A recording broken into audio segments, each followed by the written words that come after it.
Guys, welcome back to the channel. So this, as you can see, is a tactics board, because basically there's rumours going around in Germany that Leverkusen are on the lookout for a new manager. Now this could all be just rumour, however I kind of tending to believe, because of who it is that's saying it, that there's some truth behind this, and it makes me think that the Xabi Alonso to Liverpool thing is making a bit of headway. So what I thought I'd do in this video is, after a bit of research, is I would mock up how Liverpool could look like under Xabi Alonso in the formation he uses at Leverkusen. Now, just to obviously put a thing out here, I'm not a sports data analyst. He could use 4-3-3 still when he gets here, but keep his philosophy. But for the purpose of the video, I thought I would just have a mess about with this and see who I think could fit into these positions under Xabi Alonso. Now, before I go any further, I just want to say a massive thank you to Gareth and David for becoming channel members. You guys have been with this channel for a long time now. I see you in the comments, you obviously, the interaction that we have. But you've taken the next step and become a channel member, and I just appreciate it so much, guys. So yeah, massive thank you to the pair of you. Now, before we go any further, let's just talk about Xabi Alonso's principles, shall we? Now, from what I've read up, it seems to be a meld of Pep's and Klopp's. So there's a lot of possession based in this. And as you can see straight away from the picture, there's a lot of triangles. So you can make short, quick passes between the players, and you work your way up the pitch that way, very much in a similar way to Guardiola does. However, he does also like to have his team press a lot, very much like Guardiola, very much like Klopp. So I thought we would start off with the defense. Well, the goalkeeper, actually. Let's just start here. You know, Alisson, ball-playing goalkeeper, one of the best in the world up there with Edison. Goes without saying, first name on the sheet. Next up, the right back, which is this guy here. Yeah, some of you might have thought with this. No, it's this guy here. Now, for Leverkusen, Alonso likes to use Frimpong, and the role of this player is obviously to come back into this space here if needed, but the majority of the time he is here and pushing all the way up the pitch to try and get the ball into the box, and he's basically sometimes like a second striker. Now, for me, I would be playing Conor Bradley in this role. Oh, wrong one.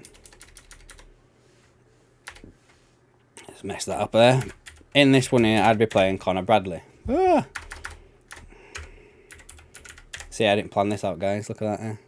Don't see this on the Top Reds channels. Anyway, Conor Bradley would be there for me. Now, this does raise a few concerns to me. Like, you know, you could play Trent in this position also, but I'm going to play Trent somewhere slightly different. So that would be straight away one of the first positions I think we need to strengthen. You could be looking at Frimpong himself, bring him over from Leverkusen, and he could become the first choice, and Bradley's the backup, whatever. But just based on what we've got right now, Bradley goes there for me. Now, into the first wide centre-back position, I'm going to play Konate. He does this already for Liverpool at the moment. You know, with Trent's here, cuts in to become an inverted right back, and Konate has all this space to cover here. So he's been doing it anyway, so I would just keep playing Konate there. In the centre, goes without saying again, Virgil van Dijk. If he's still with the club when it comes to it, he is the centrepiece of my defence. And then as the left-sided centre-back, I'm going to go with Robbo with what we've got, because he does this role basically for Scotland already, especially when they've got Kieran Tierney playing left-back. So it's not something new to him, and I just think as he gets older, he will be able to adapt his game more into this role. Again, however, it would be another position I would be looking at strengthening, and the one person I think that Liverpool have been linked with in the past lately anyway would be Inacio. Inacio would be absolutely stellar at this role here. But just to give you a bit of, say, insight into what happens with this role at Leverkusen, at the moment it's Grimaldo that plays here, and he pushes up not as much as the right back, but he pushes up still a fair bit to get the balls into the box. So again, Robbo is good at doing that. The one person who I don't think could do this role is Tsimikas, so I believe he would be one of the first players out at Liverpool when, well, if Xabi Alonso takes over. Moving on to the defensive midfielders now. This first one on the right, I would be playing Trent. He would become my Kevin De Bruyne, my quarterback, the player that I expect to be able to pass the ball around a fair bit, getting it done. He would also be expected to cover Conor Bradley if needed, coming into the right back position, or, you know, helping out, pushing forward as well. His primary role, though, is to make sure that Liverpool are ticking over with the ball and passing it around as best as possible. Now, next to him, depending on who we are playing, I could go with Endo as a more of a destroyer, winning the ball type player. But I'm going to put Maka there for the time being. Again, someone very similar to Trent, can pass the ball around. He can also win the ball. And he would also be able to drop into this position to cover Robbo if needs be. Now, this position here as a left winger would be Diaz for me. It goes without saying. Again, sick of using that phrase now. He's not as far forward as he normally would be in the Klopp system, you know, as like an inside forward here. But he does this role anyway, you know, covering Robbo if needs be, pushing forward to cross the ball into the box, and as well, again, he could also cut in on his right foot and get shots away if the opportunity arises. Now, this is where I think you guys might get a little bit annoyed with what I'm going to do next. So, these two roles here, these are not inside forward, second strikers or whatever. These are number 10s. Now, there's not many players that we've got right now, I think, that could do this role. There's one for definite that I'm putting in straight away. The one on the right, I'm going to put Szoboszlai in. I think he would thrive in this formation, guys.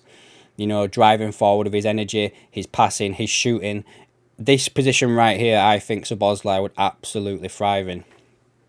I could also see Gakpo popping up in this position. You could play Maka there if you're going to play Endo as the more deeper line next to Trent. You could see Harvey Elliott, potentially Jones, Gravenberch maybe as well. You know, Jones could become the backup here for Diaz. Oh, I've put a line in now. Let me just go around with that. Jones could play here as well, you know, as like I said, as a backup to Diaz. The two people that I cannot see playing this position is Diogo Jota and Mo Salah. Now, I'm not saying that they're going to sell these two players, but I just don't think that them two are number 10s, guys. I really don't. Unless Salah, you know, adapts his play, maybe he pops up in this position here. But right now, for me, I'm going to put Gakpo in there as the number 10. Similar energy to Dom. Not as good at shooting, but still, he would be good in this sort of tightly knitted group of players that are all next to each other, you know, in these triangles here, popping the ball around the corners and everything like that. Now, at the top, Alonso likes to play with a big striker. We've got a big striker. Darwin Núñez would be the top of this spear for me. I would also keep Jota, and he could come into here if needs be as well, depending on what we're doing, how it's going. But for the moment, in the starting 11, I would play Darwin Núñez right there at the top of the spear, guys. He'd always would be expected to drop back as well, like he does now. Press forward into these positions here to open up the space for these guys to help bomb up and pass it around to him. The one thing that potentially does put a little bit of a down on it for me is his first touch and his shooting ability right now. You know, that would make me kind of lean in towards a Jota. And Jota's very good in the air as well, because say for instance, if we do decide to put the ball long, you know, come in here, he could win the header and pass it on to Dom or a Gakpo to run onto, do you know what I mean? Like that. So Jota could do that as well, I guess. But, you know, just for the time being, I'm going to play Darwin Núñez at the top of this spear.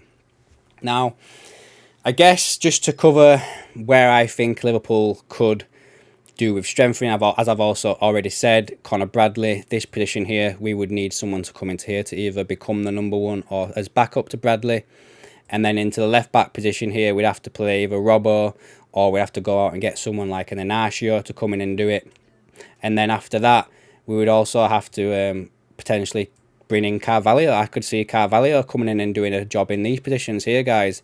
And maybe a Harvey Elliott as well, so they could be the backups for these ones here.